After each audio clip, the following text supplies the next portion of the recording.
అందరికీ నమస్కారం. ఈరోజు భగవద్గీత 3వ అధ్యాయం 12వ శ్లోకం ద్వారా శ్రీకృష్ణ పరమాత్మ మనకు ప్రసాద మహిమ గురించి ఒక గొప్ప సత్యాన్ని బోధిస్తున్నారు. మన జీవితంలో ప్రతిరోజు ఆహారం తీసుకుంటాము, నీరు త్రాగుతాము, ఎన్నో సౌకర్యాలను అనుభవిస్తాము. కానీ ఒకసారి ఆలోచించండి ఫ్రెండ్స్, ఇవన్నీ మనకు ఎలా లభించాయి?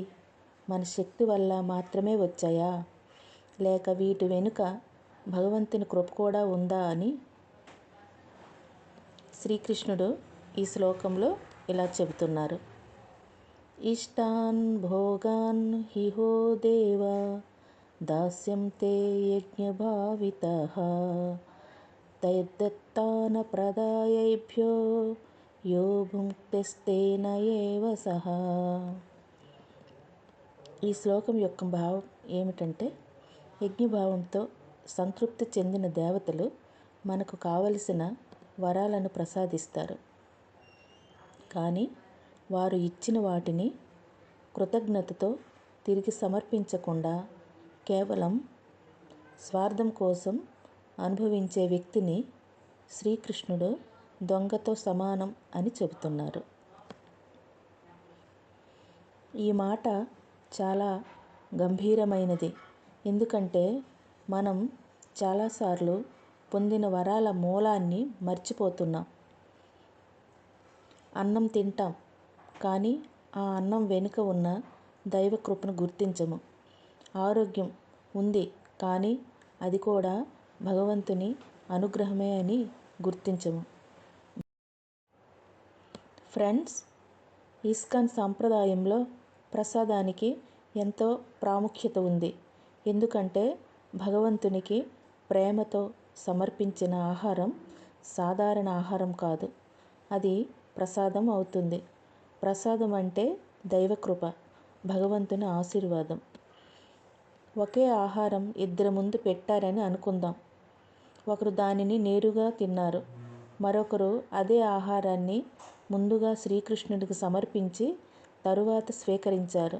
అది బయటికి చూస్తే రెండూ ఒకటే, కానీ ఆధ్యాత్మికంగా చూస్తే చాలా తేడా ఉంది. ఒకటి సాధారణ ఆహారం, మరొకటి ప్రసాదం. ప్రసాదం శరీరానికి మాత్రమే కాదు, మనసుకు కూడా పవిత్రతను ఇస్తుంది. ప్రసాదాన్ని స్వీకరించినప్పుడు మన హృదయంలో కృతజ్ఞత పెరుగుతుంది, అహంకారం తగ్గుతుంది. ఇది నా శక్తితో సంపాదించాను అనే భావం తగ్గి ఇది భగవంతుని కృప అనే భావం పెరుగుతుంది. మనం ప్రతిరోజు తినే ఆహారం గురించి ఆలోచించండి. రైతు కష్టపడ్డాడు, వర్షం పడింది, భూమి సహకరించింది, సూర్యుడు కాంతి ఇచ్చాడు. ఈ అన్నిటి వెనుక భగవంతుని నిర్వహణ ఉంది.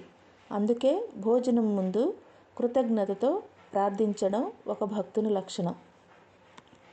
ఈ శ్లోకం మనకు కేవలం ఆహారం గురించి మాత్రమే చెప్పడం లేదు, మనకు లభించిన ప్రతి వరం గురించి చెబుతుంది.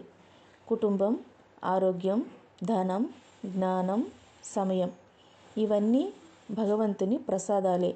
వాటిని కృతజ్ఞతతో ఉపయోగిస్తే మన జీవితం పవిత్రమవుతుంది.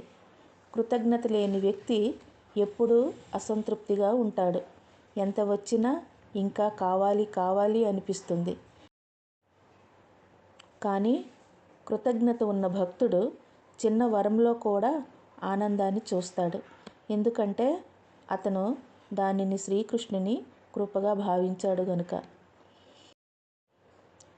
అందుకే ఫ్రెండ్స్, ఈరోజు నుంచి ఒక చిన్న అలవాటు చేసుకుందాం. భోజనం ముందు ఒక క్షణం ఆగి, శ్రీకృష్ణ, ఈ ఆహారం నీ ప్రసాదం, నీకు ధన్యవాదాలు అని చెప్పుకుందాం.